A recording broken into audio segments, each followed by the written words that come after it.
Sure. So that's actually a new project that's ongoing in the lab. And what we have done in this setting is that we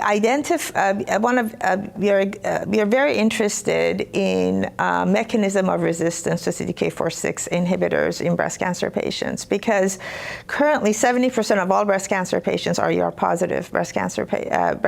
And when these patients, about 30% of them, advance to a metastatic setting, and up to 2015, there was no treatment available to them. And now with the advent of the three CDK4/6 inhibitors, which became FDA approved first in 2015, then 2017 and 18 with palbociclib, abemaciclib, and ribociclib, there's a lot of excitement because these patients can actually respond to these treatments in combination with endocrine therapy. Unfortunately, what happens is that 30% of all these patients have intrinsic resistance. They just don't respond to their drugs.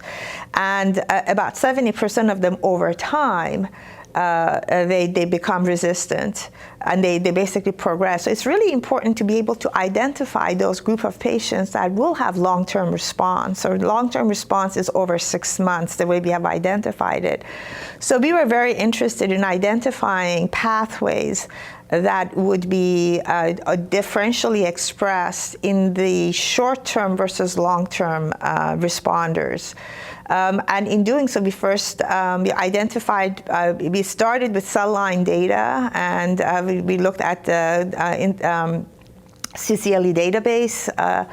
And from those, we were for those, data was available with the CDK4/6 inhibitors, and then through some bioinformatic flow cycle, we were able to identify pathways that were altered in those, and we actually homed in on TFF1 and 3.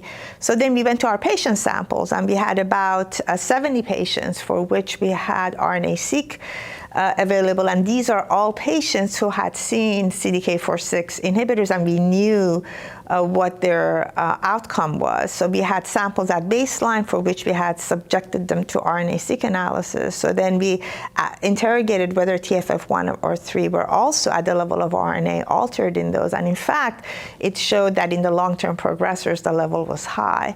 So then we had also unstained slides from all of those patients. So next, what we did is that we developed the immunohistochemical assay for TFF1 and 3, and we asked the question whether there was a differential expression of TFF1 and 3 in short-term versus long-term responders, and the results are stunning. It's black and white, and we can see very nicely that the expression of TFF1 and 3 are much higher in those patients that have a long-term response.